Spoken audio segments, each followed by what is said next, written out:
Smart commerce and management hub. Smart commerce and management hub level మనం విఆర్ఐఓ framework అంటే ఏంటో చూద్దాం.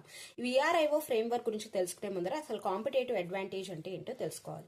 కాంపిటేటివ్ అడ్వాంటేజ్ అంటే ఏదైనా ఒకటి మన బిజినెస్ ని కాంపిటేటర్స్ కన్నా బెటర్ గా చూపించేదాన్ని కాంపిటేటివ్ అడ్వాంటేజ్ అంటారు. అది ఏదైనా ఉండొచ్చు, అంటే మన ప్రొడక్ట్ క్వాలిటీ అయి ఉండొచ్చు, లేకపోతే బ్రాండ్ అయి ఉండొచ్చు, లాయల్టీ ఆఫ్ కస్టమర్స్ అయి ఉండొచ్చు, లేకపోతే ప్రొడక్ట్ కాస్ట్ అయి ఉండొచ్చు, ఏదైనా అయి ఉండొచ్చు అనమాట. ఈ విఆర్ఐఓ ఫ్రేమ్వర్క్ అనేది మనకి అనలైజ్ చేస్తుంది. ఏం అనలైజ్ చేస్తుంది అంటే మన యొక్క కంపెనీ యొక్క రిసోర్సెస్, అంటే మన యొక్క ఇంటర్నల్ స్ట్రెంగ్స్ కానీ క్యాపబిలిటీస్ కానీ ఈ కాంపిటేటివ్ అడ్వాంటేజ్ ని ప్రొవైడ్ చేయడానికి కరెక్ట్ గా ఉన్నాయా లేదా అనేది డిటర్మైన్ చేస్తుంది అనమాట.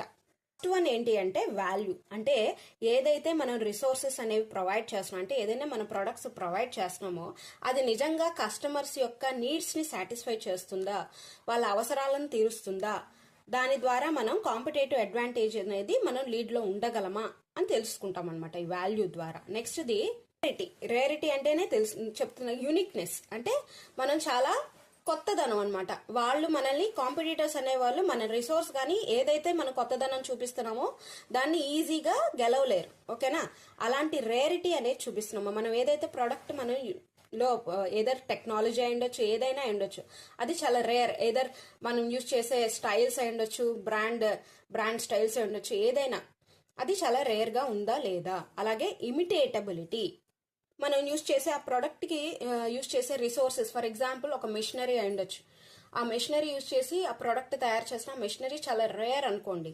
ఓకేనా, అంతేకాకుండా లేదా ఇప్పుడు ఫర్ ఎగ్జాంపుల్ యాపిల్ ఐఫోన్స్ ఉన్నాయి, అందులో టెక్నాలజీ అనేది ఎవరు ఇమిటేట్ చేయలేరు. అలాంటి రేర్ టెక్నాలజీ యూజ్ చేస్తున్నామా, అలాంటి క్యాపబిలిటీస్ అనేవి ఎవరు కాపీ కానీ రెప్లికేట్ కానీ చేయలేము. అలాంటివి యూజ్ చేస్తే గనక మనం కాంపిటేటివ్ అడ్వాంటేజ్ అనేది సస్టైనబుల్ గా ఉంటది. అలాంటివి ఉన్నాయా లేదా అని ఈ విఆర్ఐ ఫ్రేమ్వర్క్ ద్వారా తెలుసుకుంది. ఆర్గనైజేషన్. ఆర్గనైజేషన్ అంటే ఏంటి అంటే మన కంపెనీ యొక్క రిసోర్సెస్ ని క్యాపబిలిటీస్ ని అసలు ఫుల్ ఫ్లెడ్జ్డ్ గా మనం యూజ్ చేస్తున్నామా లేదా, మనం ఇంకా ఎంత మన కోర్ కాంపిటెన్సీ ఎంత ఉంది, మనం ఇంకా ఎంత అడ్వాన్స్డ్ గా ఉండాలి, ఇవన్నీ కూడా మనకు ఆర్గనైజేషన్ ద్వారా తెలుస్తుంది.